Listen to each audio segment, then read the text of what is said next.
A teishoku, or set meal, is best understood as a complete meal arranged around balance rather than size. Rice, soup, a main dish, and small side dishes appear together, and each part supports the others instead of competing for attention at the table.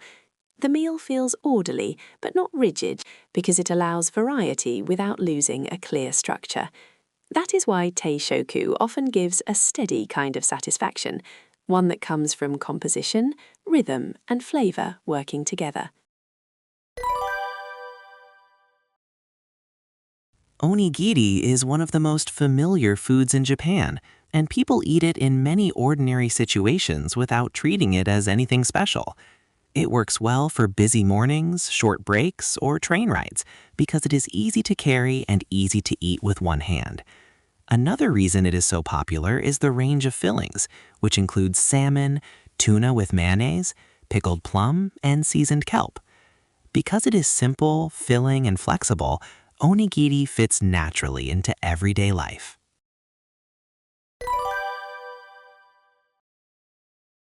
A school sports day in Japan is more than a series of races. Students take part in group events, relay races, cheering, and class-based activities, so the day often feels collective rather than individual.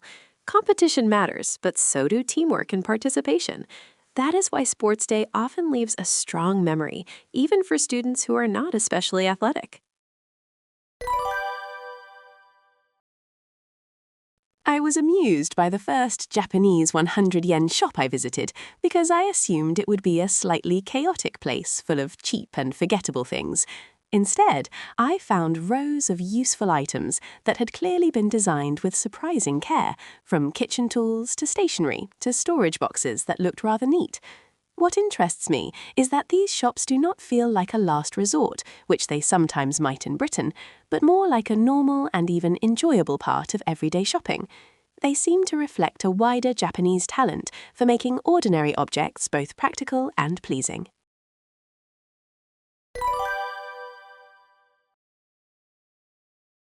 Hot springs in Japan are not simply places to wash. People usually clean themselves first and then soak in the water to relax, warm up, and slow down for a while.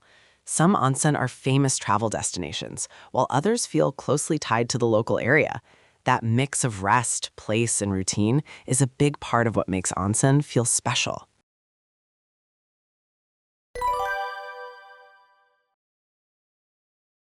When I watch people lining up outside a popular ramen shop in Japan, what stands out is not just the line itself, but the shape of it.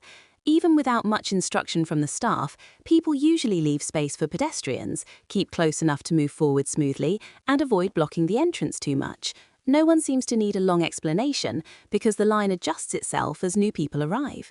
It is usually easy to tell where the line ends, even before anyone says anything. That is probably why even a long queue often looks more organized than messy.